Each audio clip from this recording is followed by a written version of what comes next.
Islamic গণতন্ত্রের অবস্থান কোথায়, গণতান্ত্রিক পদ্ধতিতে ক্ষমতায় আসা যাবে কি না। দেখুন, এটা তো আধা ঘন্টা 1 ঘন্টায় উত্তর দেওয়ার মতো বিষয়। গণতন্ত্র বলতে আমরা বেশিরভাগ মানুষ এ ধরনের প্রশ্নে যেটা বোঝাই, আমি যেটা আমার ক্ষুদ্র জ্ঞানে মনে হয় সেটা হলো যে আমরা মনে করি যে গণতন্ত্র মানে হলো আপনার ভোটাভুটি। শুধু ভোটাভুটির নামই কি না গণতন্ত্র না, এটা তো একটা পার্ট, ছোট্ট একটা পার্ট মাত্র। ইসলামী শরিয়ার দৃষ্টিকোণ থেকে দায়িত্বশীল নির্বাচনের জন্য মতামত গ্রহণ করা মৌলিকভাবে জায়েজ।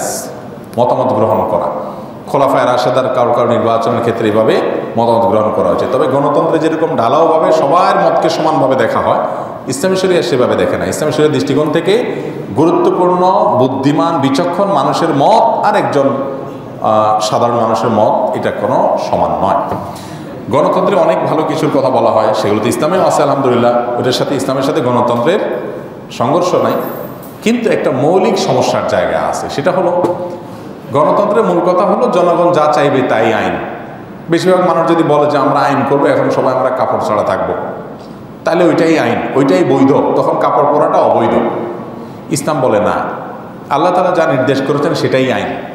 সব মানুষ একত্র হয়ে যদি তার বিরুদ্ধে কথা বলে তো সেটা আইন না।